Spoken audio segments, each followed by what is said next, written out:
it's another six slices of cheese. I'm Adam Riot Thorne, and beside me on this side of my screen, which may be the opposite for him, that's Austin. Say hi, Hi. Austin. Hello, everyone. How are you? We're eating some cheese today. Yeah, it's only six slices of it. I posted on the Riot at the Movies Facebook group for people to give us topics, and we would pick six things involving in that topic. People were being funny about it, so someone said food. I don't think it was you, Austin. No. And so then I gave the list to you. You said, sure, let's go with food, and that's as vague as anything. I think because we were talking about cheese, they thought we would just talk about six different types of cheese. Of cheese. Right. Yeah, that's what I did. I got a Gouda, a Munster. There's a Munster cheese. There's a Munster cheese. Oh, there's Edam, which as a kid I always thought was Adam. So, but it's not that. But what's the little red balls that you'd get that like you slide them out of little pockets? Like Baby Bells? Yeah, let's say, yeah.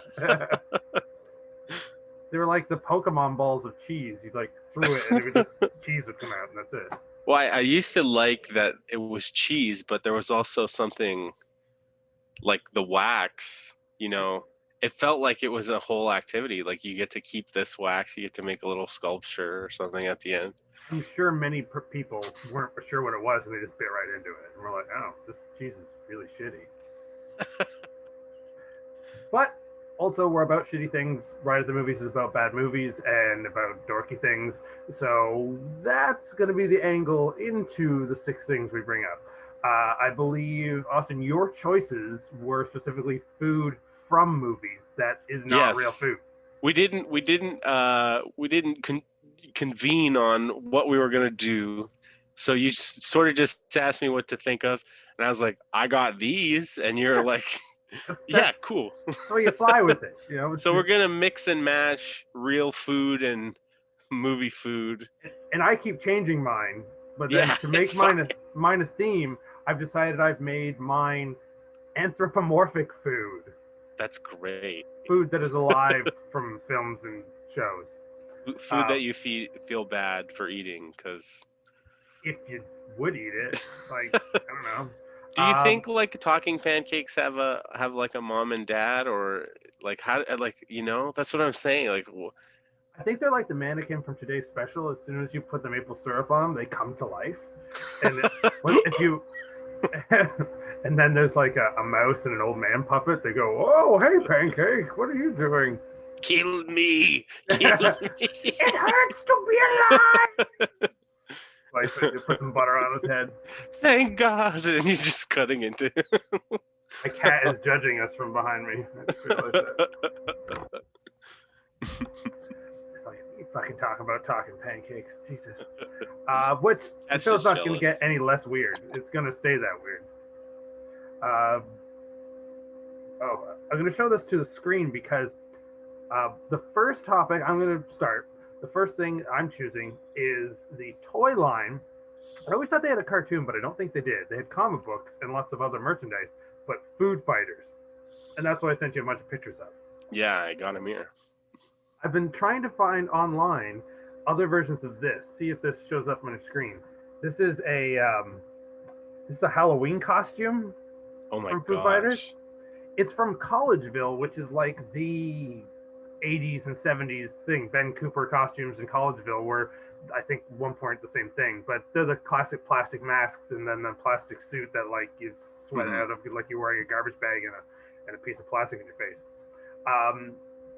At some point, they made things that they call cover-ups, which was just a piece of plastic that went over your head. It's like you wore the bodysuit on your head. It's like upside down.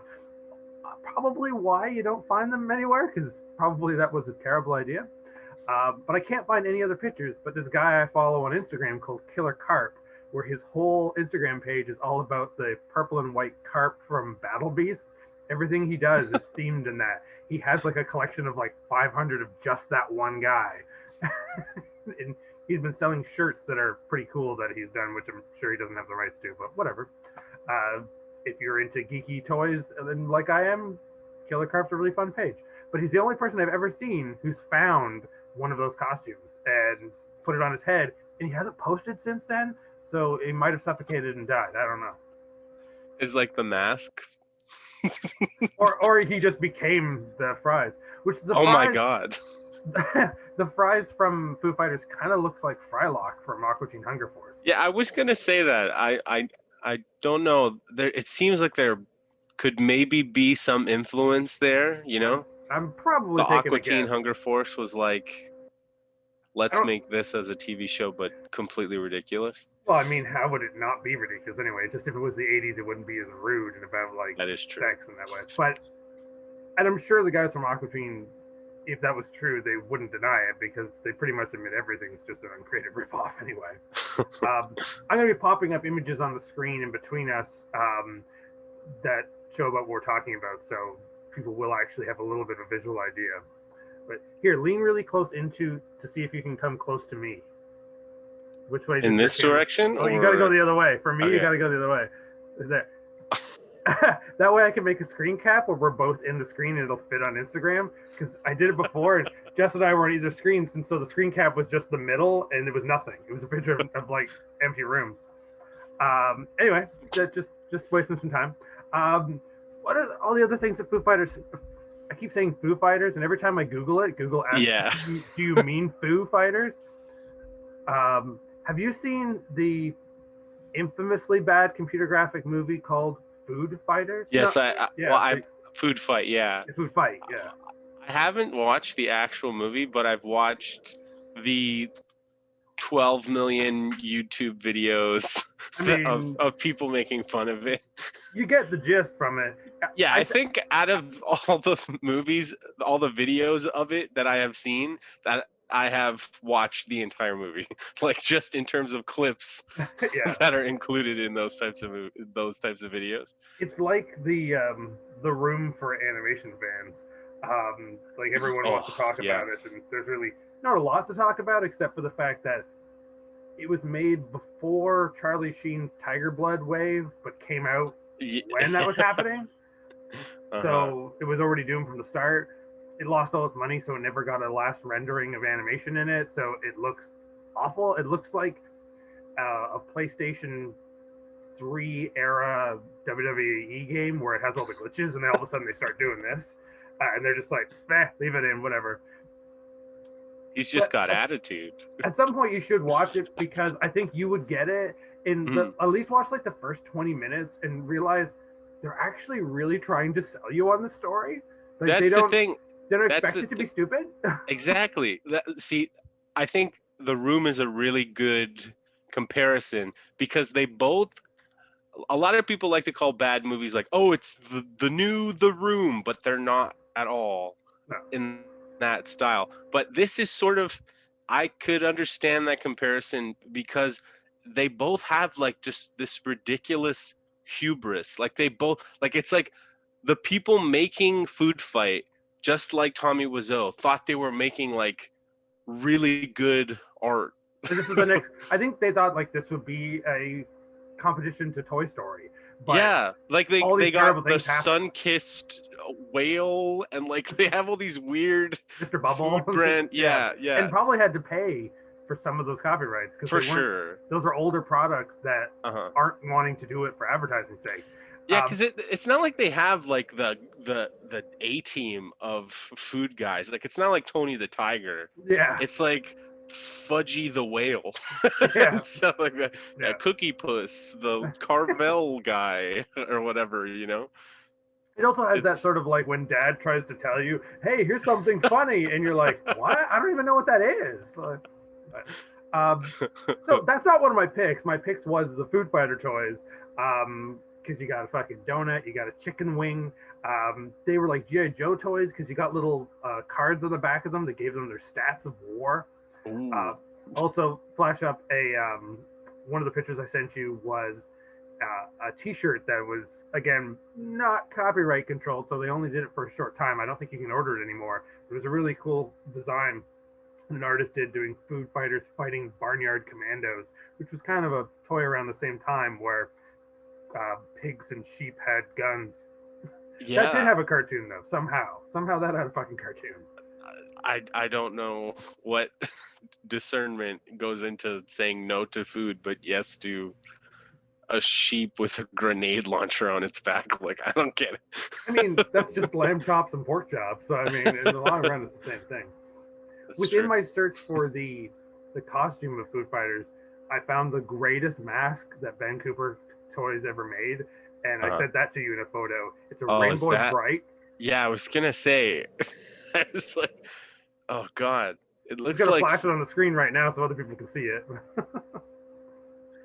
But yeah, say what you're gonna say. It looks like the husk of like some giant insect. Like it looks like like if you squint your eyes and look at it, it just looks like a giant ant coming to make us all rainbow, you know? I don't know. It's some sort of a bug that has like the paint of a human face on it to trick people to go, like, I'm a person, and then goes, bah! Exactly. Like it's evolved this as a defense mechanism or something, like a hunting, you know, it's like a bull weevil or something. It's got these nets of people that it lures in with its face. That'd be great. And I think back to living food, I'm sure you've watched this to get this. The first SpongeBob movie, there's the bit where they're in kind of like the dead desert, and he's like, it's an ice cream salesman, and they're buying ice cream from this woman, but the ice cream and the woman is just the tongue of a it's giant. Just the tongue of a giant. Like yeah, exactly. I'm a fair bit older than you, but still SpongeBob super funny to me. SpongeBob is I think SpongeBob is like one of the only animated shows besides The Simpsons that is still on pre-2000s. So it was on before the millennia, you know? In its defense, it doesn't do really seasons anymore. Like it'll do they sort of just a year and go, that's a season. Yeah. Because if they make episodes, no one's gonna say no, because it's like a guaranteed sell. I haven't watched the new one that's finally come out, but it's CGI. Whatever. Yeah, I know what you mean. I did rewatch not too long ago the second movie because I have this great memory of seeing that in the theater. I've heard it's good. I like it. Yeah, it's the starring Antonio Banderas. He's their villain, and and he's incredible in it. Is that one? It's CGI also, right? It becomes CGI, but it's like point. half and half. Yeah, because they need new bodies so they can fight Antonio Banderas. Yeah, and they're like really buff, wrestlers. Yeah. And even then, I think at some point, but it doesn't look like 3D rendered. It just looks like they're living cartoon characters. It feels more like Roger Rabbit. But okay. Except for at one point, Sandy the squirrel turns into a real squirrel. So she's CGI for some reason. But I can't remember my point was just a memory of why that movie's stuck with me. I went to like a midnight screening of it when it first came out in the theaters, and what was the crowd like? This is what made it so great. I was sitting in the middle. There wasn't many people there. And in the front row were parents with their little children who were crying because they were at them out there at midnight.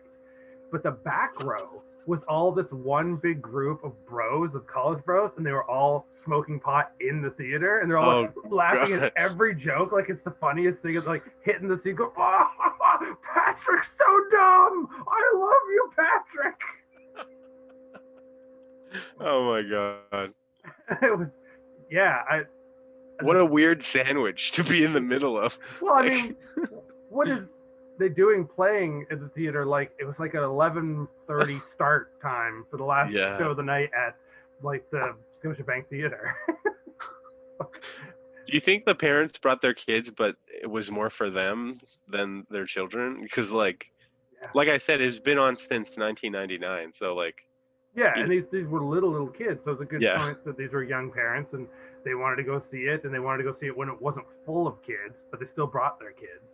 And didn't realize... So they thought 12 o'clock? What the fuck? yeah. There was at least like 3 or 4 kids really upset in the front row. They were like too tired, they didn't want to be there, and then eventually they got quiet. I'm assuming they just got high from the secondhand smoke, and they were like row of like 8 guys getting high in the back row. Their parents realize it, and they just start going... like in their faces. Oh yeah, Yeah, like, it'll help. It'll help. You're messing this up for us, kids. We're like, we want to get our SpongeBob on. Shut up. Other than that, there was like me and my girlfriend in the middle, and then like far away on the same row with us was just like one guy who was like on his phone by himself. It was like the weirdest like viewing for like the dumbest movie, which that's why I miss theaters. Just to watch bad movies there, dumb movies. Yeah. Have little kids cry and stoned adults in the background. I love that. I mean, if the stoned adults were right behind me and the crying Yeah. babies were in front of me, I'd hated it. But there was lots of space. It There's was like true a weird proximity. Honestly, with how things have been, I would beg to be in a theater with a stoned bunch of adults and a crying baby if we were all safe and able to do so. You know, like the space that was between us, I don't think any of us were going to get sick. I mean, that was great, but I mean, that's not going to happen. I guarantee you, when movie theaters open up, you're going to get like midnight screenings are still going to be packed. I mean, well, no, they won't. At first, nobody's going to fucking go. It'll be open and people will be like, I don't trust it. But that's what I predict also, yeah. Yeah, but then after like a period of time, or especially like, you know, if everything clicks in the summer, then next summer you're gonna have to like pre-book every seat you ever get, because most of the theaters are gonna be closed down. Yeah, I've been reading though that there's been a lot of people that are investing money into like a lot of theaters, a lot of even like event companies and stuff. They're refocusing a lot of their stuff on renting out theaters, like just for yourself or for your group of friends or whatever. And like a lot of people predict that might be a new steady stream of revenue. Yeah, in this like post-COVID, like people might not necessarily be comfortable in terms of renting out a whole theater every day, but like, I mean, you know, a lot of people are going to be renting out theaters. Because they're going to feel safe with even if they bring a bunch of people, they're going to feel safe with their own bunch of people. Their own people, yeah. I mean, even when things are healthy, we're gonna have this weird xenophobic segregation of ourselves no matter what. It's gonna happen for a while. Yeah. You know, I'm sure people are gonna be a bit squirrely, like, you know, 6 feet. Just like Sandy. Mm-hmm. She was in a spacesuit, so you know she's good. Yeah, she would have been fine. But that's the thing, in that movie, she comes onto land with them, and they all get powered up. So she just takes her helmet off, and then she's a real squirrel. She's not even like drawn the same after that. Anyway, that's not food. What's one of your choices? What's one of those movie foods you were gonna bring up? Well, you know, in terms of movie foods, you know, all my movies, they all share that 90s era, because that was when I grew up. So these were like these seminal films to me. They made these big impacts in my life where I was like, wow, that's how the world is, you know? And so I saw the foods in those movies, and they just seemed like the most delicious things, no matter what they were. And so the first one that I wanted to talk about was the imaginary slop from the movie Hook. I'm sure you've seen Hook. Yes, I have. And it's a Spielberg. I knew you were bringing it up because you've made many a Hook joke in your time. And it's so like the right time period for you. Like my girlfriend references it a lot too. But I feel like I'm just about like that 5 years too old that like when that came out, I was like going through like my turning teenage years and being Hook's like, not cool. It's not metal, man. Like, fuck it. It's not metal, man. Yeah, I'm 13. What the fuck do I know? But like, yeah, Dustin Hoffman. What the hell? Yeah, I wasn't in there for the Hoff. You know, I wasn't showing up for him. But no one ever says don't hassle the Hoff to him. That's weird. That's true. Yeah. Anyway, but there's a long running gag of Austin and Bangarang. So, yeah, it was the funniest thing to me is when I discovered Daniel Hanna, who runs Eyesore, a common hangout for us, and you do a lot of your events there. Uh, I'm familiar with them. Yes, I. yeah, no, I'm just letting the people know. Talking to I'm just letting them, the not people you. know. To them. Yeah. But I mean, yeah, Daniel, he thought that I had come up with Bangarang on my own. He didn't know that it was a movie thing, and like, so he told me one day he was walking around, I think around College Street, and he saw a Yeah. bar called Bangarang, and he thought like I owned it or was affiliated with it in some way. He's like, "Where did this name come from?" And I'm like, "Did you think I'm like this is completely just my own invention and that I am the Bangarang man?" And he was like so taken aback when I told him, "No, it's in the fucking Robin Williams movie. Like it's a thing. It's been a thing for a long time. Bangarang." I used to just say it as like a heyo, like It was you'd your say a bad bazinga. joke. Yeah, it was my bazinga. Yeah, exactly. My catchphrase on the sitcom of Eyesore. I said bangarang. I was for a while there, I swear, I must have been at least the Urkel of Eyesore, I think. Like everybody would just come in and I'd be forced to tell them some embarrassing story and get laughed at, and it was like me guys. Banger. Yeah, I'm gonna say you might think someone forced you, but no one did because your That's stories would go true. on for quite a planned way, and you enjoyed doing it. There are Yeah, certain it's stories I've fun. heard, and you like mathematically had it told and would say it the same way. Then someone new would come in, and I'd be like, "I'm gonna go in the back because you're gonna have to retell that You've story." told that story. And I could hear it from the other room exactly the same way because you had it. How to get this clear? And I know I'm like that too. I mean, there's a one day not on a podcast. Well, I probably have. I bet you I've told this on one of my old podcasts with Justin. We were a lot ruder back then. There's a story about me in my bedroom and a person who was staying with us for like a couple of weeks came into the house and thought I wasn't there. I was just on the computer in my bedroom, and they had a phone conversation about something really, really dirty to their friend. And I'm just like, well, I'm not going to come out of the door now because I've listened to this story and they don't think I'm here. And so they finished the story, and I was about to finally come out, and they called someone else and chose to tell someone else this story and told it exactly the same way, exactly as long. And I'm like, I'm listening to the same story now. And now I for sure can't come out of this room. I can't. I have to wait till they leave before I can come out. Because they'll think I'm purposely listening to the story about how they had some promiscuous sexual activity the other day. Did you have like a cup to the door or something? No, they were just really loud on their phone, and like then they put their phone on like speakerphone, and we're cooking in my kitchen as I'm in my bedroom. I'm not listening. I just have this cup to my ear on the wall. I just do this sometimes. It's good for my sciatica. I'm not listening to you. All I was glad of was this event they had that night while they were visiting in town. They didn't have in my house. They were at someone else's house the night before, but they were staying with us for the week. So they came back and decided to tell two different friends the story about their exploits. Their exploits, yeah. Which and the worst part was it the two people that were involved in a threesome with them? They were just like, no, they were hey, remember when that happened? That shit was so good, man. They came into town. They used to live here, and they were out visiting other friends, but they're friends with ours, so they were staying with us. And they called two of their friends from the town they now live in and said, so this is what I did last night. I see. And big city living, guys. I hooked up with this guy.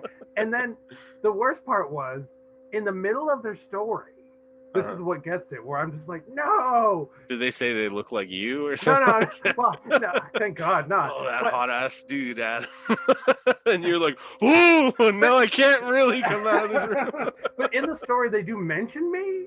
And okay, weird. But having nothing to do with like they're saying, so like he was doing this to me and doing this to me. And then we took a break, and then he asked he saw in my bag I had a bunch of Deadpool comics that Adam gave me, and we were reading comics together. Adam would really approve of that. He thinks that's funny. And then we put the comic down and went back.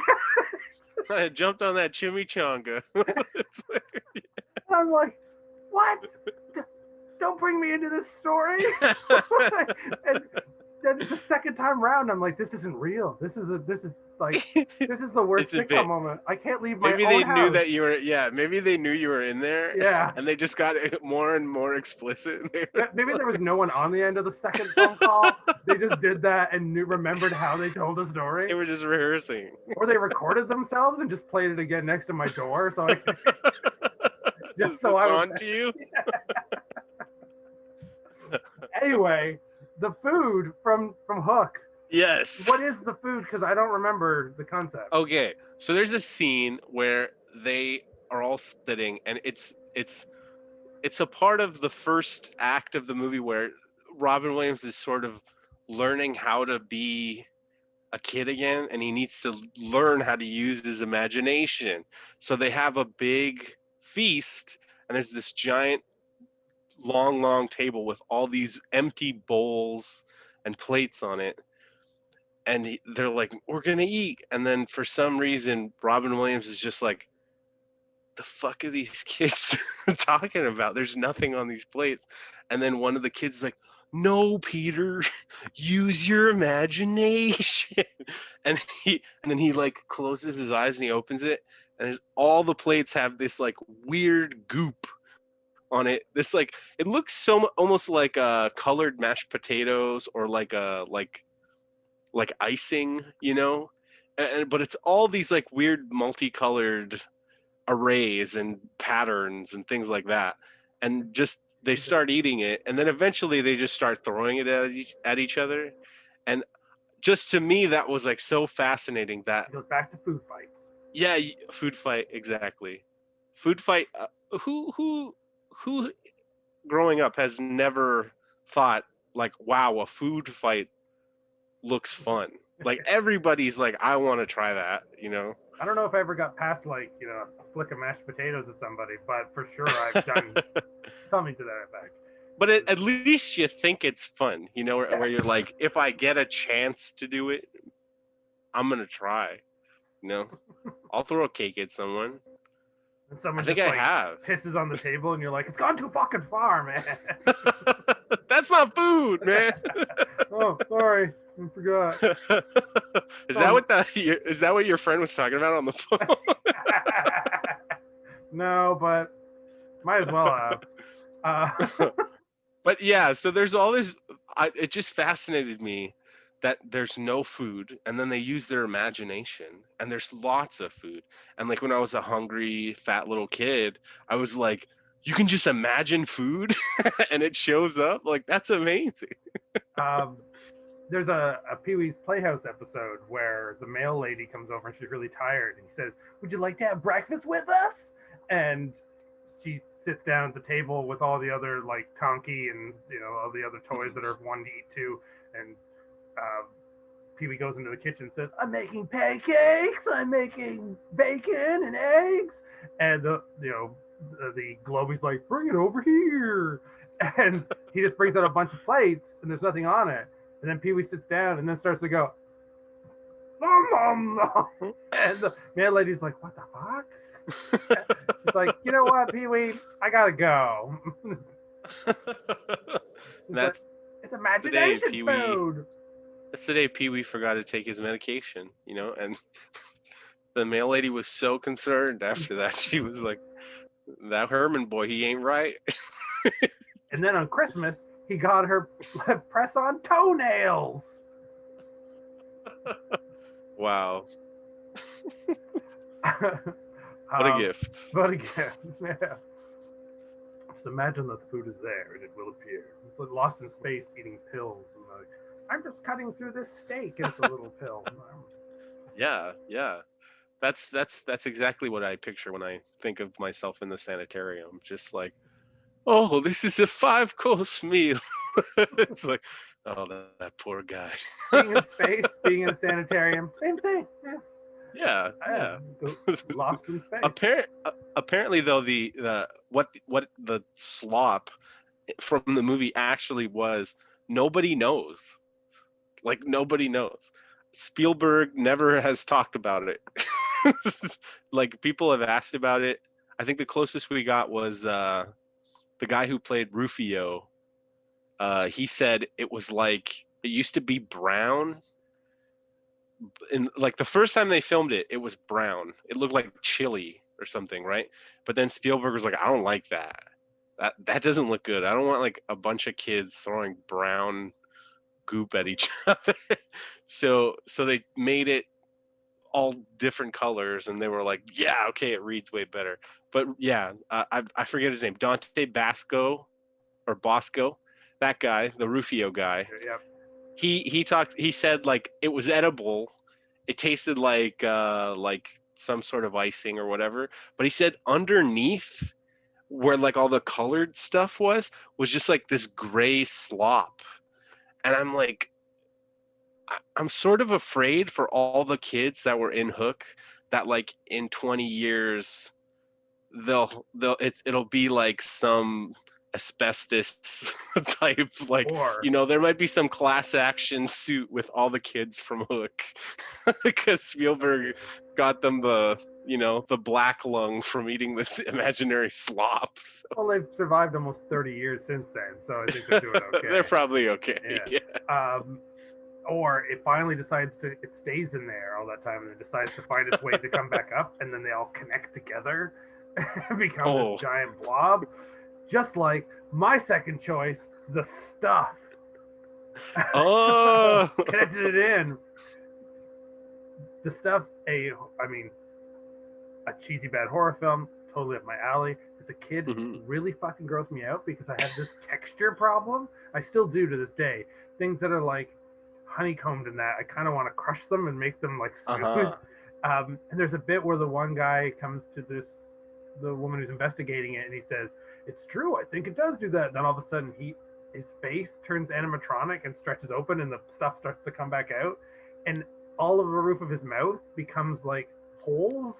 Like he becomes all serrated inside of him, and you see all the way down his throat for it. And it was it made me itchy. It's kind of like uncomfortable thing. And people always post gifs of that, and I'm like, I have to like rub the screen to pretend that I like smoothed it away. Oh gosh, it's one of those tics of mine. I think it's called trypophobia. It's like the like little dots, closely packed holes. It's like a real thing. Like it's pretty common, but I don't know why. I don't know where it comes from within ourselves. That I did something about it. If I don't physically act out that I did something about it, I stay itchy. It's like it makes me feel like I'm breaking out into something. I don't know. Because that's kind of what it makes those patterns make me think of. They make me think of like chicken pox or something. I don't know. Oh yeah, that's maybe that's why. Yeah. I mean, I did have chicken pox as a kid, but never very badly. So I don't know if it's associated with that or just I overthink stuff because, crazy. Anyway, the stuff is a lot of fun. It's Larry Cohen. Have you seen it? No, I've never seen it. I mean, basically the Blob, but done as like an 80s mall type mentality, which, the Blob remake, which is great, didn't really do that because there's still that small town thing. This is a lot of like, it's become this huge product. It's this huge thing. It's like Fluffernutter, but everyone's buying it, and this one kid doesn't trust it. Always one kid. Yeah, he's their Elliot, Yeah. But and he discovers that the government has found it. They found it in like near the center of the earth, and it was something that was implanted there by an asteroid many years ago, and it just reforms because it expands. So they're just like, it's like an infinite fossil fuel that we can just sell to the masses, and everyone becomes addicted to it, and it's super candy. Eating it or eating it. Yeah, it's like ice cream. They have little tubs that have this cool design on it. For a while, you could buy them off whatever company was selling the Blu-rays, and I missed the bus on that, which I would have filled someone's fridge with it and weirded them out. But was it just Fluffernutter? That's what it looked like. Yeah. This looks like marshmallow goop or whatever. Like they were eating it like it was like yogurt or or ice cream, but it was somewhere in between the textures of that. So it was like sort of melted Fluffernutter. But you're seeing people with like big spoons holding a jar of it, just going, oh, sitting there watching TV with their whole family. That they're like, what are we gonna have for dinner? Actually, this week let's just all have stuff. And then they're all eating it. They're all losing their minds because it's eating at them. And like phantoms, it's like sort of taking them over. But then it comes out of you, and either you die or you go like crazy and become like a zombie or something. And it's this one kid, it's kind of having like a Soylent Green thing where he's like telling the military and the media, no, you gotta know, it's the stuff. It's the stuff. It's like a mixture of like a lot of classic 1950s, 60s Corman stuff. So it's like the Blob, but it's like Soylent Green. And then it's aware of that. It's doing all the shtick together, talking about as a metaphor for overconsumption fat American. It's got a little bit of like the crazies in it too, because it has this like a big military part of it, and they don't seem to really get it and sort of stomp over themselves. But even like Larry Cohen's worst exploitation horror movies, his worst ones are still pretty good. And this one's this almost family level one, because it seems like it's his Spielberg, because it's a young kid against like an alien creature sort of, but it's still. Well, I know the cover art is like so terrifying. It's like somebody like they're just barfing like, up the stuff. Yeah, it's coming out of their eyes and their mouth. Yeah, because that's the thing. Eventually, now that it's been separated, it wants to come back together. Oh, to join together. I see. Right. That's because it's all a sentient goop. Not many people will remember this, but when the movie Cloverfield first came out. Hey, Adam, can I pause you for a second? Can I just jump to use the washroom, and I'll come back? You can tell me your Cloverfield thing in a second. Gonna poop out some stuff. I've got the stuff. Yeah, go ahead, pause it. I'll be here. Come back. You got the stuff.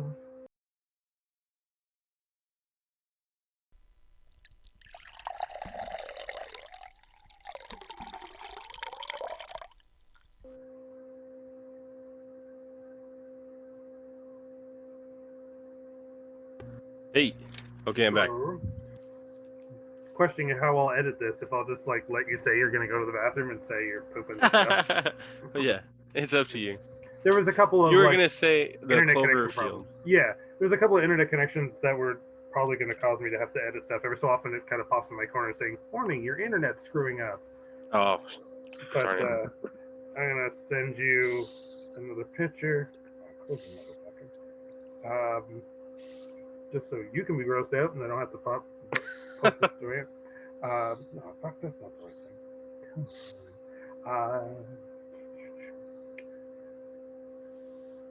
So what I was saying though was not a lot of people remember this because it was very weird and vague about when the movie Cloverfield first came out. I can't find that picture to send you, so I'll send you later. There was a website for the film, and the website was done like a product advertisement for some company. I don't know if the company's mentioned in the movie or not. I can't remember. But it was alluding that like the creature from Cloverfield came from inside the earth because of a meteorite that left something in there, and there were like advertisements for a soda that was being made from something from inside the earth, and them drilling for the soda and bringing that up and selling it to the people was what awoke the creature and made the creature come up. It was like alluding to Inhumanoids, the cartoon, and definitely making a reference to the movie The Stuff. There's no chance he wasn't. That's amazing. Abrams is a huge fan of that kind of stuff anyway, so I mean, no pun intended, that stuff. But yeah, it was alive. You ate it. It killed you. It was a horror movie. It was a silly horror movie. It was the stuff. It was the stuff. That's a great trailer too. I'm not going to post it because last time I put video in one of my videos, all of a sudden they got taken down from there. I'm sure it won't from a trailer, but fuck it. You're on YouTube right now watching this video. You can go look for the trailer for Larry Cohen's The Stuff. Warning, the stuff is a living being. It will kill you, is something it says in the trailer. So, Austin, what's your second food?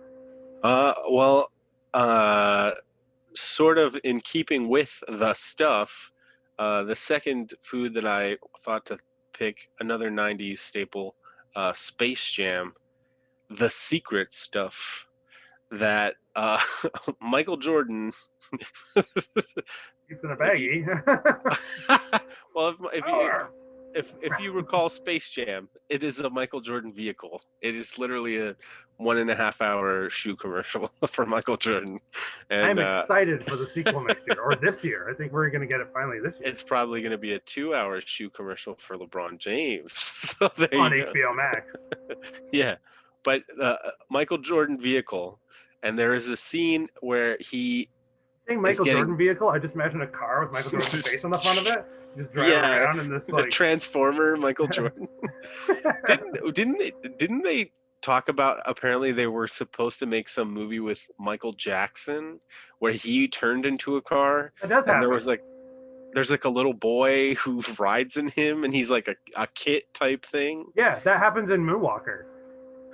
Really? I thought there was like plans to make it an entire movie. Oh, maybe, but it's a scene in Moonwalker, and then he gets hidden in the mobsters of fun are trying to like get him and kill these kids, and he turns into a car and he drives away. And Joe Pesci's like, "Where does he get those wonderful toys?" Like he's the fucking Joker or something. But he turned into a car. Yeah. Don't mess with him. What else is he capable of? Joe Pesci, what are you going to do? He can turn into a car. I have both a VHS of Moonwalker and Captain ECO. And it's one of those two. One of those two musical movies that he did where he's a superhero. Not that many people know the other one, or Captain ECO, or whatever the fuck it was. I know what you're talking. I went to Universal Studios one time, and they were still playing that, and it was like. Because I think it was interactive. I've never even like put my tape in, so someone gave me the weird. Sits right next to my Live Adventures of Ronald McDonald tapes. Anyway, we're talking about your choice there. Carry on. The secret stuff. Michael Jordan. He is the captain of the Toon Squad, which his fellow teammates consist of Looney Tunes. Bugs Bunny. The like against the Monstars. The Monstars, who could have been like I feel like maybe they could have got Joe Pesci for this role, but they got Danny DeVito to be like their scary boss who wants to exploit Michael Jordan to sell things, which I always thought was ironic because the movie is doing that. Like he's already in his own worst nightmare in the movie. And at no point while being trapped in space does his other superhero friends from Pro Stars, Wayne Gretzky and Bo, do they ever come to help him? They're like, Michael's too big now. Who gives a fuck? They were his own battles.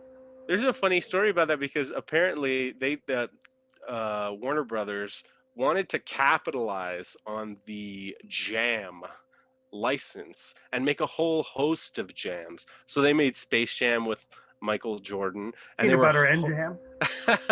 wanted to do like a Kung Fu Jam with Jackie Chan, and then they also Jackie Jam. Yeah, maybe they could have called it that. That would have been good. Jackie, I don't want Jackie's Jam. That's that's the stuff. That's the stuff. But I mean, they were going to do that, and then they were going to do Spy Jam, which actually turned into Looney Tunes Back in Action with Brendan Fraser. So yeah, they had a lot of plans for jams, but it never amounted to anything. And still, Bo and Wayne, they're just like, they could have did a hockey. I don't know. Jam. Space has nothing to do with basketball, though. That's what I always thought. Then you're gonna go into Spy Jam and. Well, Brendan Fraser's not a spy. That's true, but I mean, I just don't know what's the correlation. He's supposed to be sort of a spy in the Back in Action, His dad is Timothy Dalton, and he's supposed to be like a secret. He's an actor, but he's actually a secret agent. His dad. Which is basically the plot of Never Too Young to Die. With George Lazenby, which it's the exact same type of thing, It's like. I'm Instead of actually secretly James Bond. instead of Bugs Bunny, it's Vanity. And they eat apple together, and she says, "What's up, Doc?" But yeah, so they're getting their asses beat by these monsters. So Michael Jordan wants to think of some way that he could maybe rally the troops. He doesn't know what he's doing in terms of coaching these guys, but he knows how to motivate people. So what he thinks to do is he knows they really respect him. They think he's the greatest. So he tells them, "Guys, have you been drinking your secret stuff?" And they're like, "What? What are you talking about?" And he's like, just like me, Reconcentrated urine. yeah, yeah, horse tranquilizers and Yeah, that's pure gonna help. horse tranquilizers and pure orphan pee. That's all I drink.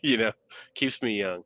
But I mean, he thinks to inspire them by telling them like he gets his powers from some super secret drink that he calls his special stuff, and he like I actually think Bugs Bunny is the one who comes up with the idea. Like he fakes it out and he draws a quick label and then he's like, "Hey, Mike, your secret stuff, right?" And then Michael Jordan catches on and they all drink it and become like super energized. I think the granny gets like giant muscles.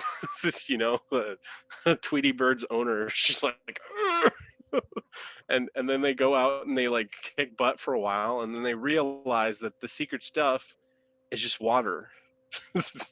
And they're like, he takes that moment to be like, "See, guys, All it wasn't inside, the all stuff, along. it was all in." Yeah, exactly, he does. But even though I knew it was water and even though I knew it did nothing, the secret stuff seems so good. Like I was like, I need that secret stuff. And it's just water. I literally could have made my own secret stuff every time I ever filled a bottle of water. I could have said it was Austin's secret stuff or whatever. I'm gonna sell tap water and I'm gonna call it placebo. And Yeah. like it's the very fact that I'm emitting it makes people question that maybe it actually is something. I'm just gonna, yeah, we should sell bottled water and just call it poison. And and then the people would be like, I want that. I don't know, maybe we'll just say like 1 in every 1,000th bottle is actually poison. Take it. Yeah, try it. Maybe it'll just make your face feel numb. You'll win a lot of money if you get the poison. Why don't we have that? Why don't we have like evil Wonka bar contests? Where it's like That's the whole world's gonna be put on lottery soon enough. So it's the yes, government Wonka bar. we get to eat Augustus Gloop.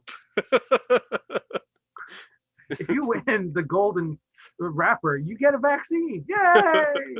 Well, who is the kid from The Simpsons? Do you remember who was like sort of based on Augustus Gloop? He was only in like a couple seasons, and then I think they were like, we should maybe stop making fun of this kid. I think his name was Ooter. Yeah. Or yeah, And then he died he because there's an died. episode where they found where Willie is cleaning the air vents. They do like a X-ray version of the wall, and you see Gunter's in the wall with this as a skeleton. And like whatever happened to that foreign exchange student? I don't know. I guess he went back.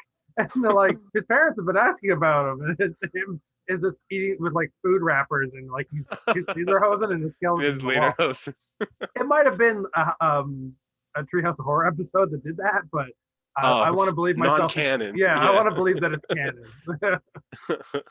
Oh, I always just remembered one time. I don't remember why, like what the context of it was, but I just remember him. He's running, and I think he's got his shirt off, and he's like, "Don't chase me! I am full of chocolate." Yeah. And I always think that. I always think that whenever I'm like, "Oh, somebody's giving me a chocolate, I'm eating it." I just think of that. I imagine that he died because Homer hit him with a shirt cannon, and he choked on it, going, "I'm not in my chocolate." And then Homer had to hide him in the wall. So Homer does seem like a secret murderer. You know what I mean? Like give he him knows a where shirt the cannon. bodies He kills characters. Oh, he modded her. She got modded. When they decided Simpsons doesn't have enough single parents. Killed Oh. characters.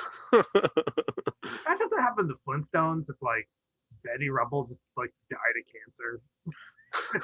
Then the show went on and it was Yeah, that'd weird be how pretty brutal. Barney has this weird super strong son and he has to deal with it on his own.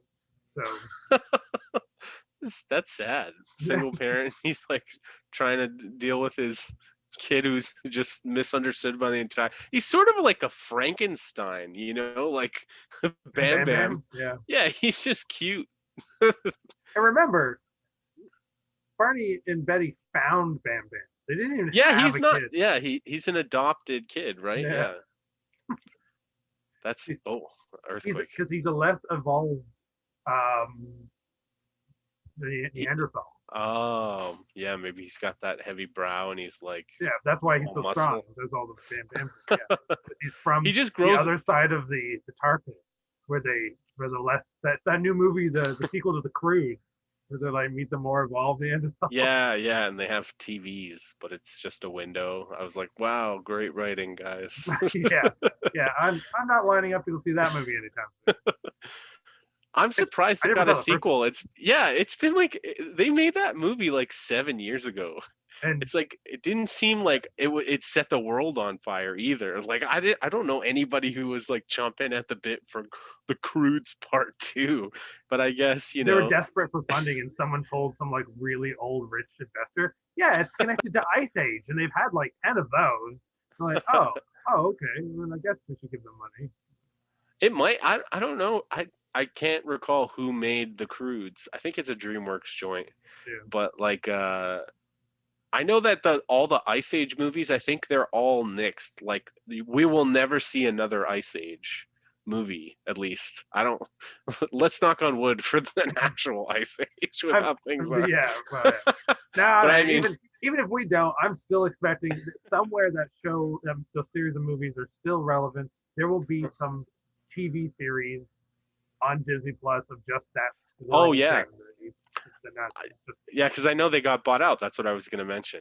Yeah. That they're a part of the Disney like the Disney whole corral of the things that they own. So we might never ever see Scrat again. That beloved character Scrat. Or he'll have his own show where he teams up with Squirrel Girl, and it's the Squirrel Girl and Scrat. Ugh, there's gonna be some shitty like 3-issue one-off that Marvel does to Which kids like Scrat, right? To Marsupilami. That used to be the Bonkers and Marsupilami show, because that's all been bought by them too. So that was all Disney. Yeah, I know that it's sort of weird because DC is Warner Brothers and Marvel's now Disney, and so like you get all the Mickey Mouses that you can now have with Avengers, but you always had the like you could have Scooby-Doo with Superman and all that jazz. But I know recently they did like a bunch of dark Hanna-Barbera comics. Like some of them are funny. Top Cat, and he's like a mob boss or something. And Scooby-Doo, and they fight zombies or whatever. Yeah, Scooby-Doo. I always thought, like, why couldn't we get like a Scooby-Doo, like the Dark Knight Returns, where it's like Scooby's really old. Shaggy's dead.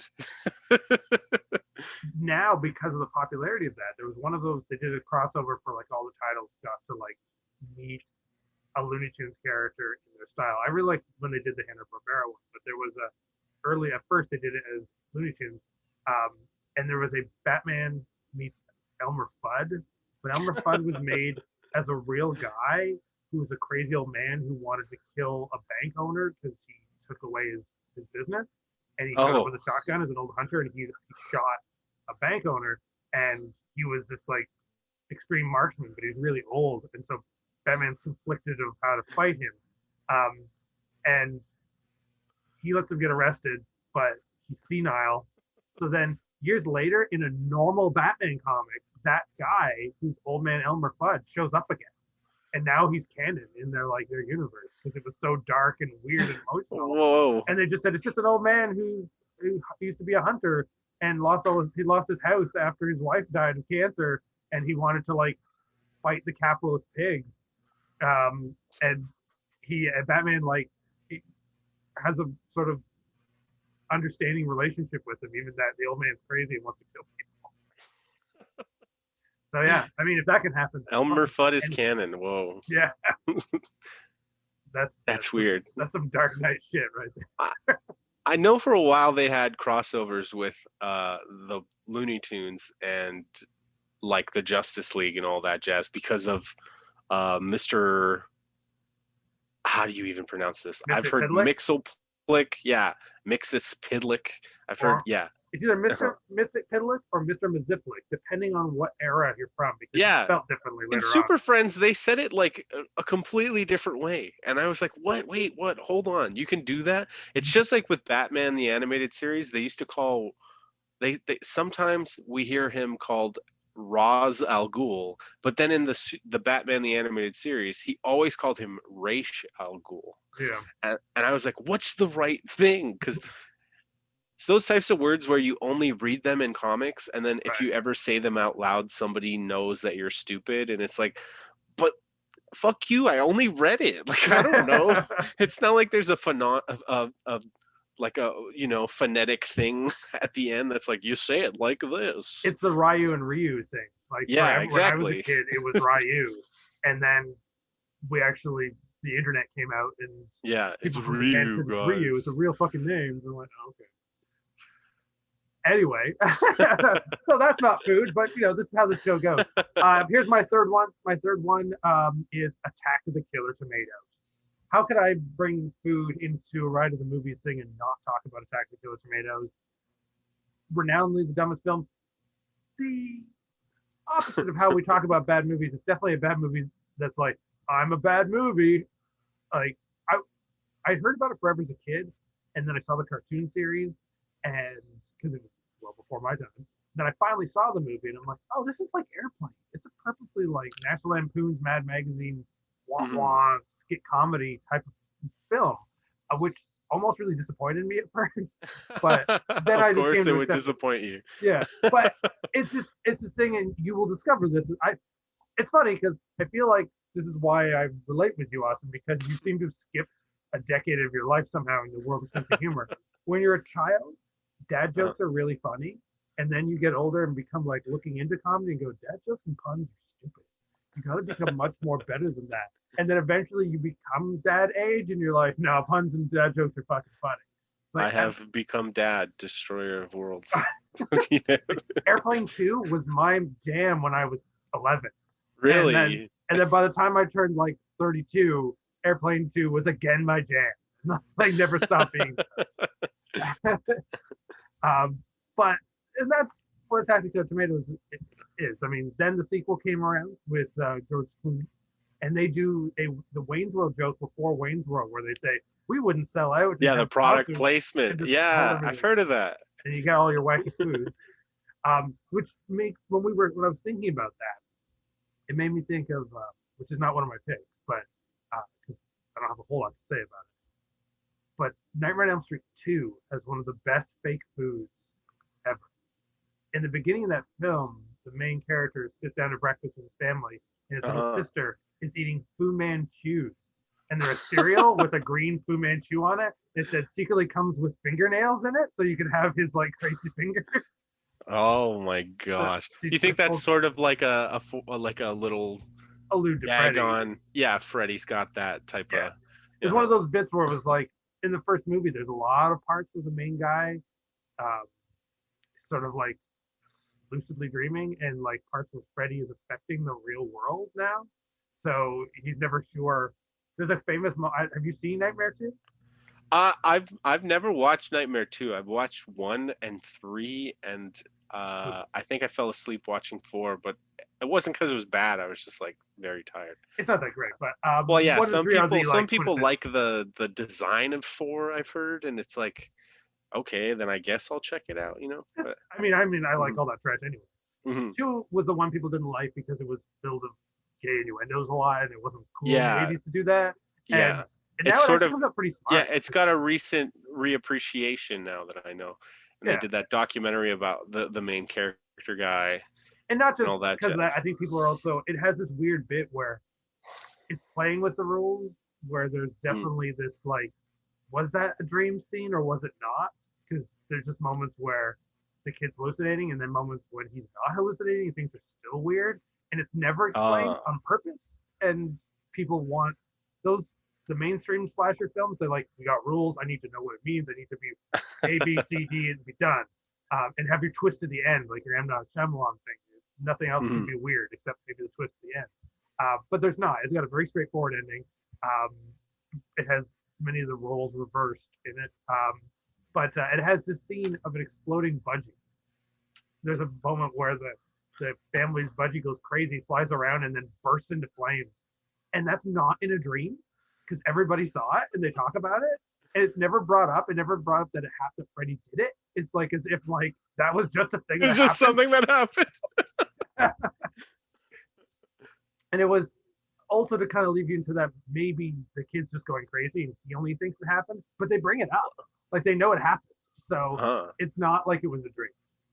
But then they just stop talking about it because this makes the scene so funny to look back on because it's so like, oh, here comes the bit where the bird just explodes. Normally, as a kid, when like an animal dies, I'd be really upset about it, but it's so stupid that it's just like that seems great.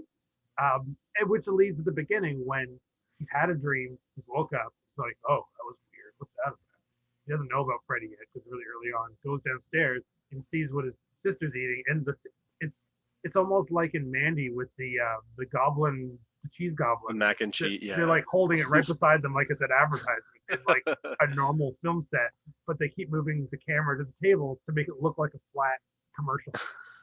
You need to see that box because someone made it. They thought it was really funny, and you better not miss it.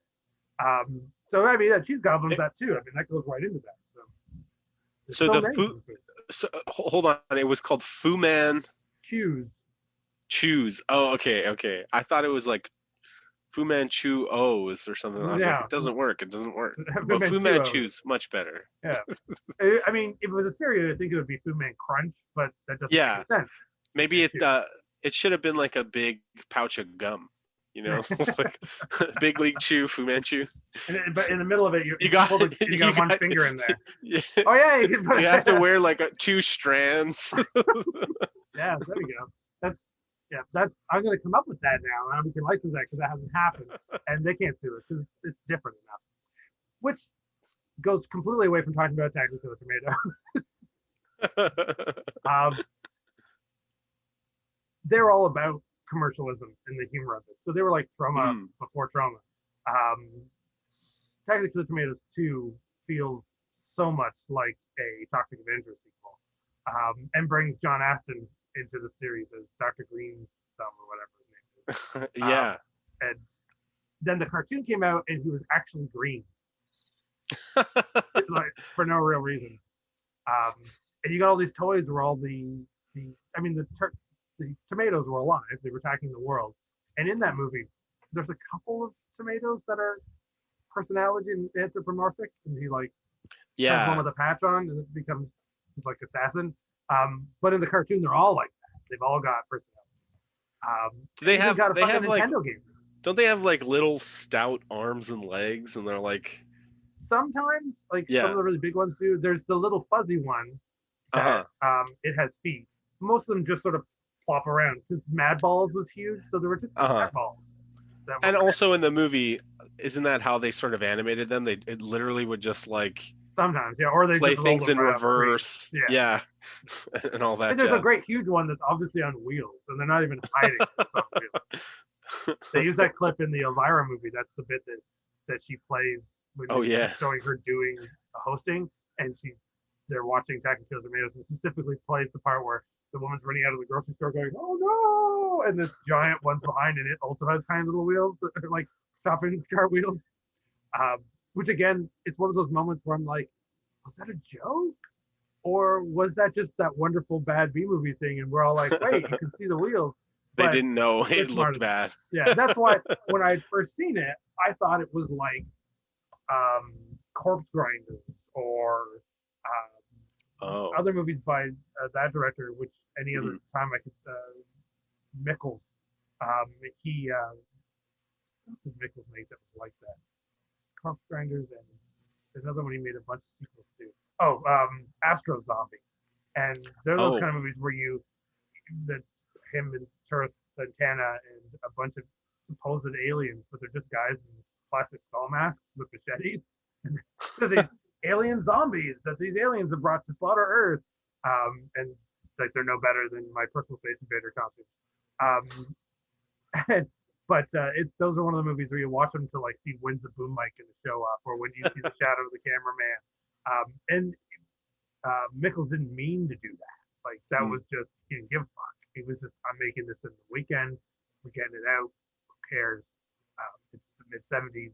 If I put it a horror movie in 42nd Street, I'll make my money back. It'll make money. Yeah. And there's So and that's the kind of shit that when I got first into B movies, that's the stuff when I finally saw those movies for the first time. I saw a British documentary series about American cowboy directors, and they did an episode about him where they went stayed in his house and he just played accordion the whole time while there, and talked about how he has 4 wives and how this is the movies he makes because he's this short hairy guy with always closed hairy chest. He had a giant shark tooth that he wore as a medallion all the time. What a cool guy. Yeah, right. He looked like the kind of guy who would like, you'd find out in the 90s, like, well, how did he survive in the 90s? So he probably owned a bunch of 900. that was a bunch of porno shops. yeah, that kind of guy. But he invested heavily in beaded curtains, and he made a killing. But in the 70s, you could like rock that image. And, like, Oh no, cool. You were Chico and the Man. You were the coolest. Ironic how I've heard people before say that you were cool if you were Chico and the Man. A movie where the star, as soon as the second season of that show ends, kills himself. Well, sometimes you're Chico in life, sometimes you're the Man. Out of all the old sitcoms that I've watched, I've never actually watched Chico and the Man, so I don't know really which one was Chico and which one was the Man. Freddie Prinze was Chico. That's what I figured. Yeah. And Freddie Prinze is the one who, I assumed he was Chico because he was. The whole show is basically, Latino. He gets to make fun of him because he's Latino. And then sometimes the Latino guy shows the old white man that he's stupid. Hey, that's the premise, I mean, its competition at that time was like Sanford and Son. So I mean, like, I could see the and Barney Miller and stuff like that. Yeah, I could imagine that the relationship between the characters is very similar. Again, shockingly, I haven't seen it. I was actually watching a bunch of like old 1970s roasts, and Freddie Prinze was always on it. He was always the young guy. And then I was like, man, whatever happened to him? Like, he was so young, and then his son was famous, and I'm like, oh, he killed himself like a year after that. I'm like, oh.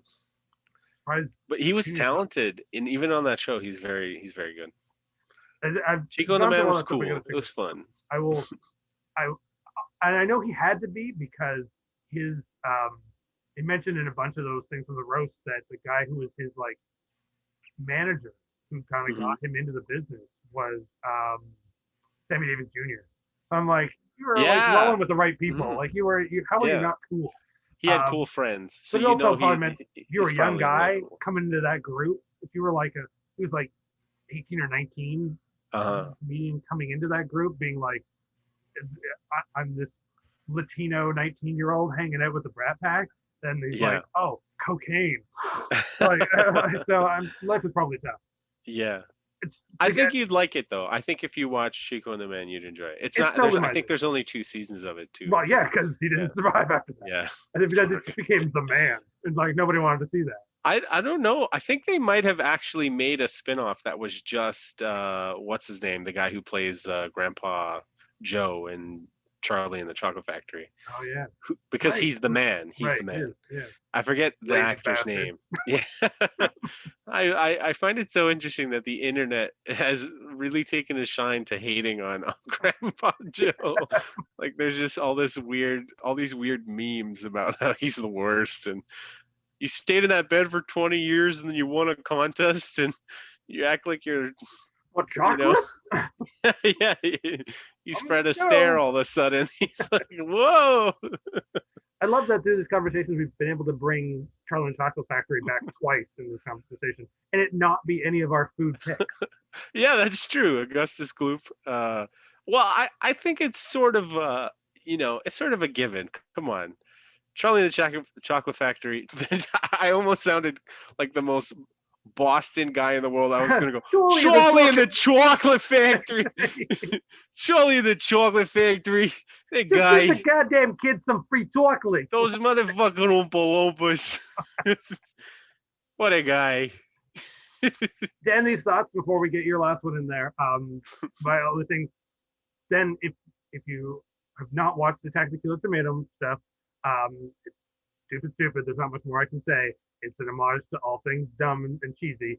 Yeah. And then one of the later movies was the Tomatoes Take Paris, and the star of that was Skippy from Family Ties. Also, the guy who played Ragman in the original '80s Trick or Treat movie. So how can I not be in love with that? But there's a great bit in the beginning of it where he's walking through Paris, and I guess he's supposed to be playing himself. And someone says to him, "Hey, don't I know you? Weren't you on TV?" And he goes, "That's right, I'm Michael J. Fox." And they're like, "Oh, Michael J. Fox!" And it's just like completely break the fourth wall thing, which those shows always did. Which then puts the thought in my head because we mentioned Freddie Prinze Jr. I saw the trailers for the return of Punky Brewster, and her ex-husband in that is Freddie Prinze Jr. So an all gray-haired Freddie Prinze Jr. is the point of the new Punky Brewster show is she has 3 children, maybe 4. Yeah. I think they're adopted because one of them is black, so I'm gonna go on that because that would fit with her persona that she was adopted, so she'd want to adopt children. Yeah. And they talk about that's like a girl meets world type thing where it's similar lessons being learned on the show. Yeah. And somehow she's living in an apartment that looks exactly like the tiny apartment from World Show, but has like multiple children, which seems like a really not wise thing to do. Where do these kids go? But I guess before the show, she was really serious and trying to like save the world. And she didn't know her old punky silliness. So all of a sudden she has left her husband, is doing it on her own, and is now wearing mixed colored shoes and socks again because she's that old punky. But then she realizes she doesn't hate her ex. They just don't need family rules. So her ex shows up, and there's this obvious sex joke in the trailer where he's making food for the kids, and she comes out in like a robe, and I don't know why I couldn't think of that word, and takes coffee from him and kisses him on the cheek and goes, "Thanks, babe." And then she spits out the coffee and goes, "Wait, did you stay over? What are you doing here? We're broken up. Stop calling me babe." And he's like, "What the hell? You just called me babe. I'm losing my mind." And the kids go, "You still like him?" Oh, Punky. Yeah, I'm like, what? And then the one of her oldest daughters was up there and goes, "Hey, Mom, do you know what Tinder is?"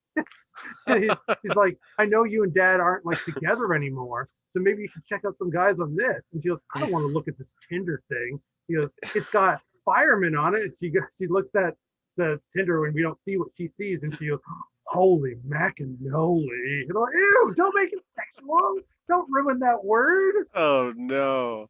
And then Freddie Hey, Prinze Mom, comes have you ever heard of OnlyFans? Maybe you can bring in some cash so we can have our own fucking bedrooms, Mom. So I know you adopted us, but I sometimes I wish you didn't. You know. Oh, Peachtree. Not any rushing at that. Wasn't there like a weirdly scary episode of Punky Brewster? A couple of great. I could do a whole fucking show I swear to God, there's one where there's like real murder, and it's like, whoa, what the hell? Yeah, there are 3 specific episodes that like go to mind for that. One is the Halloween one. 3 murder episodes. Well, Like, not murder, but like there's one where they do all get killed by like a ghost in a cave. in a cave, And it yeah, takes and their there's a faces off, dog puts them with on the them, wall. yeah. And the dog Yeah. gets turned into a skeleton. Like they Yeah. kill Brandon and put him into a skeleton. But then Punky fixes it by like fighting the spirits, and it brings her friends back to life. And she alludes that it was all just a dream, but then the spirit shows up behind her and goes, "Sure," and like alludes that it really happened. And that's the Halloween special, which was season 2, which is fantastic. But the most infamous one is the one where they play hide and go seek, and they put an old dead fridge out back, and Cherry hides in the fridge, but she can't open it from the inside. And Oh they no! Hear her, and it's airtight, and she suffocates and passes out. Then when they find her, she's basically dead, and they have to like learn how to teach you how to do CPR. And there's the one kid who was being funny during CPR, making fun of the doll they were using, so he didn't learn it. And he's the one there first. They have to get Punky to come out to do it because she paid attention. And he's like, "If only I paid attention, she wouldn't be turning blue." That's so scarring. Like, Yeah. Jesus Christ. But even better, and no one talks about this episode. This is my favorite. A friend that lives outside of the city, like a cousin, comes by, and it's 2 cousins, and it's an older, like a teenage girl, and a little baby boy. Funky Brewster and Chunky Brewster. Yeah. There's an episode where her fat cousin does come over, and she keeps calling herself fat, and they have to try to teach the kids. Oh, okay. And so that's I thought you were literally saying that she had a cousin named Chunky Brewster, and I was like, no, wow. I think the episode might be called that. But anyway, the episode where the cousin comes in, and the cousin has been faking that they're illiterate. They've been like pretending they can read, but they can't. Okay. I see. American literacy. So they've been like, they got through all the chords. They're older than Punky, and so they're like, yeah, and I'm an artist, and I'm this really cool teenager, and I'm in high school. And they mention how they kind of like fake their way, not be noticed, to graduate into high school, and that was because that was a thing in the 80s. Are really pushing that was happening. Yeah. The literacy rate. Yeah, the literacy rate. I remember there was a huge push in the 80s to like make sure, hey guys, don't be ashamed if you can't read. Like, it was the beginning of like new courses in schools for that, public schools. I thought initially that you had said that they were pretending to be illiterate. Yeah, I was like, why would you pretend not to read? I was confused. I'm like, where's this episode going? You want to be able to read for you? Yeah. Well, the episode goes weirder than you think. Okay. The illiterate teenager has a baby brother who's crawling baby age, and crawls under the sink and drinks some bleach. Oh. And you're like, and it's got blue ring mouth going, I don't feel well. God. And so the teenager called 911 and pulls up the bottle, and they say, can't read the bottle. And they said, what did they drink? I don't know. Read what it says. And they look at the camera and cry and go, I can't read. Well, there's no way to take that. That's so horrifying. It's so awful, and supposed to be like teaching you something. You're like, what? Yeah. I don't think that resonated the way that you guys wanted it to. So in all this talking about food on this episode, don't drink bleach. Kids, don't drink bleach. As much as Trump made you think you could, don't do it. They voted him out because he made you drink bleach. If you're still questioning why, remember, he said it was okay to drink bleach. And Punky knows it's not. Yeah. Punky for president. So, I was gonna say, maybe with this new Punky, like, what if it is all like in the vein of the new Twin Peaks, and it's just revealed that she thinks she's in this idealistic mixed family, but she's really stuck in a cave, like with all her dead friends' bodies. Yeah. She's an adult now, but the spirit has kept her. In that episode, she has to like get a tomahawk and like kill a giant spider, just like in the end of It. What the fuck? I wish I was making that up, but I'm not. Yeah, I don't not believe you, but I'm scared. I'm The Perils questioning of Punky, reality. parts 1 and 2, two-parter episode. Oh, so you knew they were serious. Yeah. Then the cartoon came out and did The Perils of Punky as an episode, and it had nothing to do with it. What a fucking disappointment. Why would they name it the same? Oh. I think people complained that it was legitimately too scary, and like Punky has to like fight a ghost at the end after her friends have been killed, like a horror movie. And they were just like, put it on the cartoon name and make it completely different, and then we'll pretend it never happened. We're just gonna retcon it, yeah. Until DVD came out, and then everyone found it again. It's weird to think about how the internet has made these things that so many people thought, oh, well, no one will ever see this again. Yeah. I mean, the phenomenon of people who love Golden Girls like me and realize that Golden Girls is the worst timeline show ever.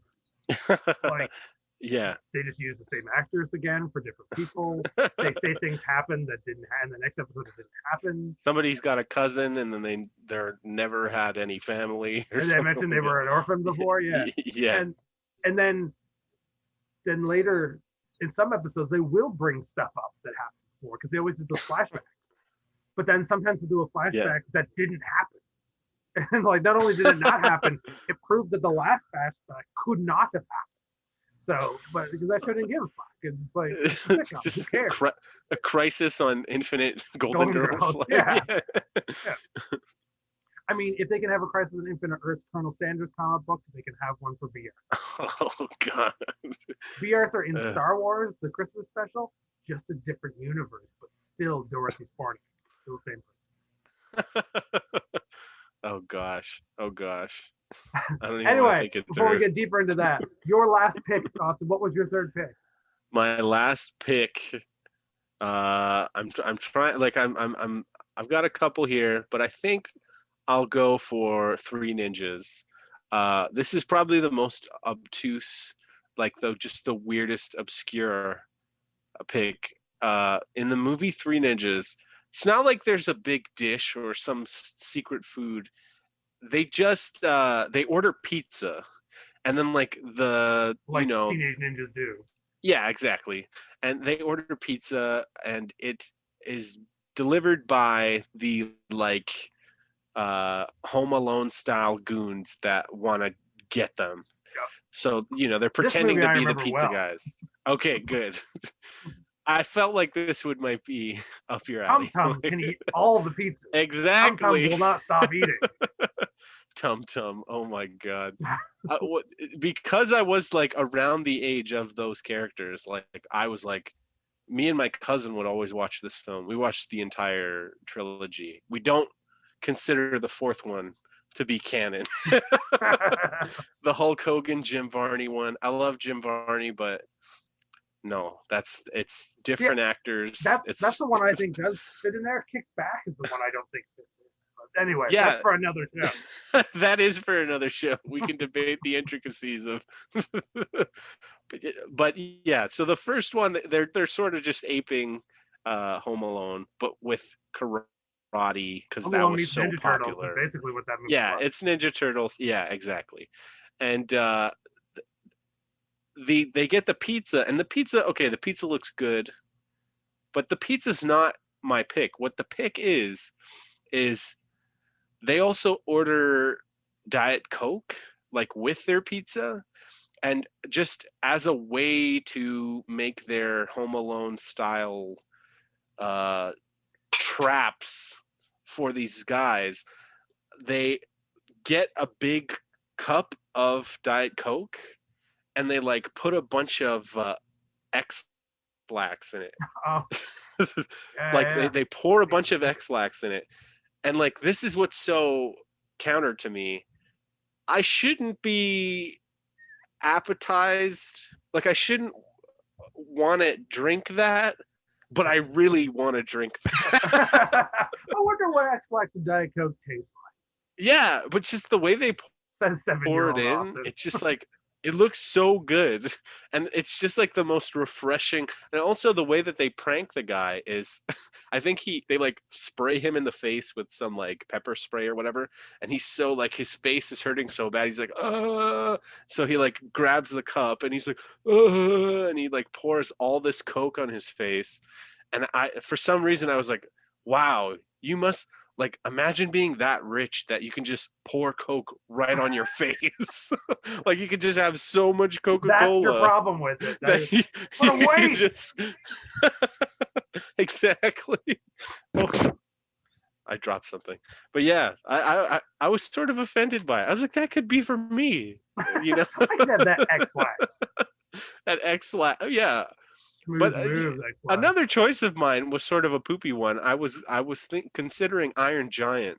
There's a scene where he sprinkles some Cocoa Lax, some like flake chocolate X-Lax on top of a milkshake, and like for some reason I was not Cocoa Lax. Like I don't want to shit myself, but like sounds like maybe you do. Just the maybe I do.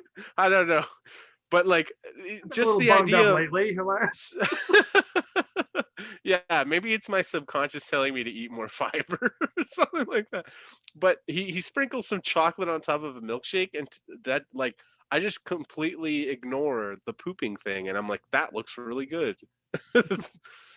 Old hot chocolate with whipped cream on and chocolate sprinkles. Yeah, it's that. Didn't know the chocolate sprinkles were excellent. Exactly. I mean, if I drink a full like big hot chocolate, you're probably gonna shit myself anyway. It's gonna go through you. It's brown lightning, you know. Brown lightning. So my connection to that thought inspires, like, again, not really. Well, now we're just talking about X-Lax. So X-Lax being the food that Three Ninjas made you think of. That's about where we're gonna go with it.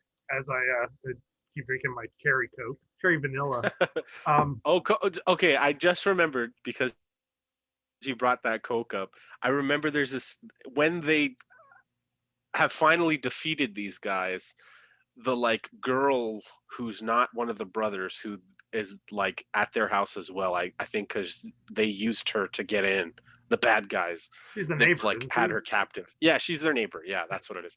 She's like, yeah, we did it, and she goes to like drink the Coke, and Tum Tum runs up to her like she's gonna let off a bomb or something. He's like, no, that's diarrhea Coke.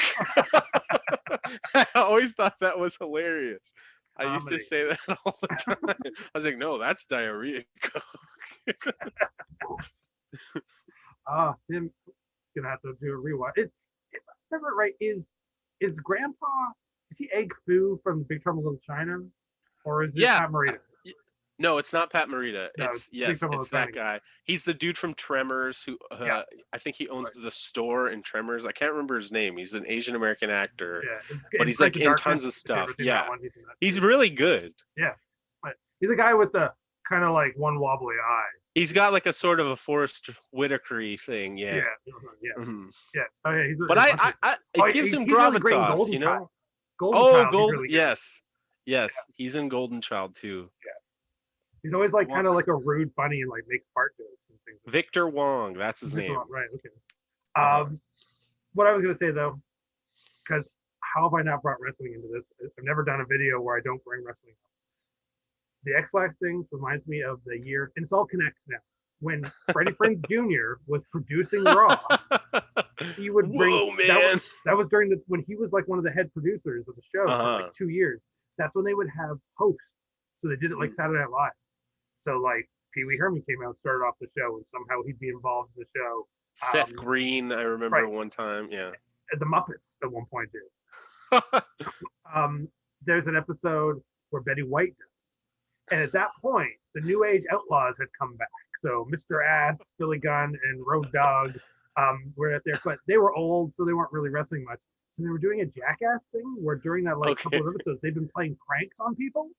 So they have a tea party. They have cheesecake and tea with Betty White. And they say, hey, look, it's something or other, and make her look away. And then they put drips of super X-Lax in her tea. And then she says something of like, hey, look, over there. They look. And she turns the table around. Yeah. And they drink it. So then they're like, oh, let's wait till she poops herself. And she's done doing it. And they're feeling gurgle.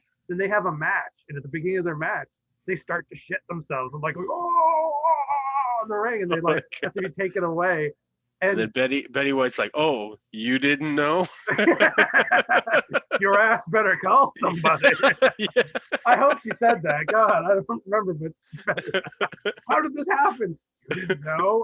I think she just did this. Look who's the ass man now. Oh dear. So weird that your whole gimmick is liking asses. It's so weird. It's so weird. Oh, the wrestling. They're like, you're a pretty decent wrestler. You just kind of really look like a shitty Lex Luger. What are you gonna do with it? When he first came out, he was a cowboy for a long time. Yeah. That's why he was Gunn. That's why he's Gunn. Yeah. It was that's not him a name. and Bart Gunn, right? Yeah. Like, who got blackballed after he won what was it, the Battle for All or the Brawl for All? The real like boxing. Why would you do that? Yeah, that's a nightmare in wrestling. Don't watch that. Don't search that up. It's such a waste of time. It's not even like fun. It's not even like watching like bad skateboarding accidents. No. It's like, oh, this is sad. It's depressing. It's like It's like bum fights. It's really sad. It's like but yeah. Anyway, from that, Betty White making the New Age Outlaws poop by having a tea party, cheesecake, because Golden Girls connects to Freddie Prinze Jr. because he was the producer back then. That's why he would come on it a lot. Which is weird that it wasn't David Arquette. You think if it was the two of those guys, it would be David Arquette. Because Freddie Prinze has invested quite well. He's got a lot more money. This is an episode where I've talked about Freddie Prinze and Freddie Prinze Jr. more than I ever thought I would. Charlie and the Chocolate Factory and Freddie Prinze Jr. Like that's. I'm just gonna sleep now. What? Free chocolate? Whoa! So that's our show on food. We talked about a lot of food. We had our main 6, which I don't even remember anymore because we talked about so many more of them. We did talk about the imaginary sludge from Hook. You had the special stuff from Space Jam. You had the X-Lac Coke from Three Ninjas. I did the Food Fighter toys. What were do you remember the other two? The stuff. And then Attack of the Killer Tomatoes. And also Attack of the Killer Tomatoes. Which I really kind of skipped by because it just made me think of other stuff. Because if you don't know what Attack of the Killer Tomatoes is, and I need to explain it to you, what the fuck are you doing watching? And really, how much more to explain? It's tomatoes that kill people, and nobody really seems to think that's really weird. But please know what you're going in for. Like, this is not a Gabriel Garcia Bernal movie. Like, but it's also one of those things that like Riff Tracks and Mystery Science Theater can't do because the movie's making fun of itself. Of itself, yeah. So, like, it's just not fun. It's like, it's already laughing at itself. So I do enjoy the first one a lot, and I kind of want to like go to Paris because I love any movie that has skipping from Family Ties. But it's not good.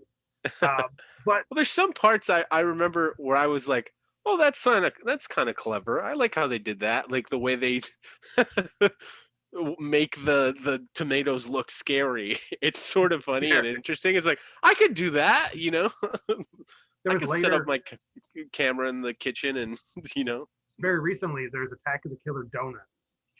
Oh, gosh. And it's almost worth seeing. Almost. It's done very straight-faced, which is good. Of a mad scientist that puts scoop on donuts and the donuts come to life. I mean, it's not okay. It's not done straight faced, really. Like the characters are pretty weird, but certain characters are weird and then other characters are not. So like it tries to play it like the horror stuff. Yeah. I like those. Those are more enjoyable. Yeah. It's it has a few deadbeat old school actors in it. But again, I'm not super recommending it, but in the world, if you haven't seen it and you know you're stuck at home because so are we all, and you got nothing else to do, I'm sure it's free on Tubi. Tubi. But to take us away, to take us away, since I'm not going to play a sample of music just in case you know that decides to burn me on it. Again, probably won't, but I won't get a chance. Instead, I'll just sing it because I won't catch it. We'll sing Attack of the Killer Tomatoes. Attack of the Killer Tomatoes. I don't know the lyrics, so I know what the tune is, and I know that's how it goes, so that's all I'll say. Attack of the Killer Tomatoes. Anyway, thanks, Austin. That's food. Thank you for being a friend.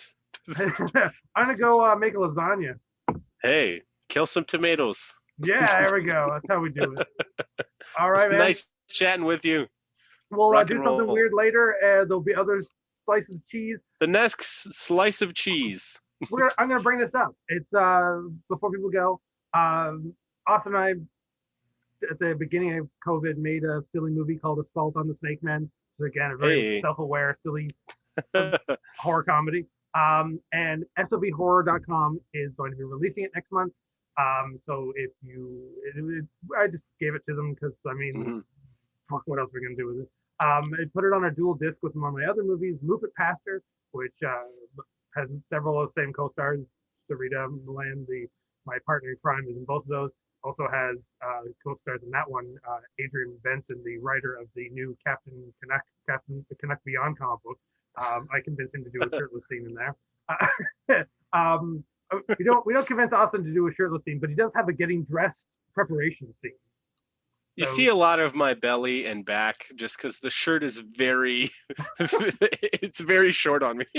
It's almost the halter top when we had to do reshoots. I was like, I got that COVID 15 pounds on me, and I'm like, I think I got more than that. We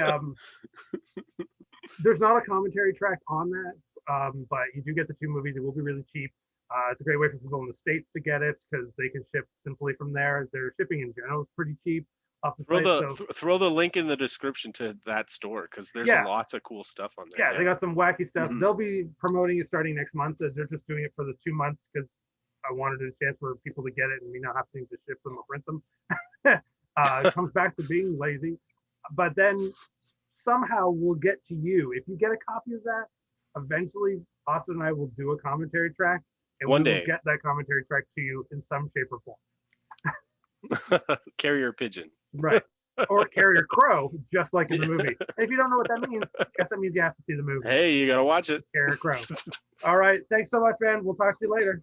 No worries. More cheese. Nanu. How do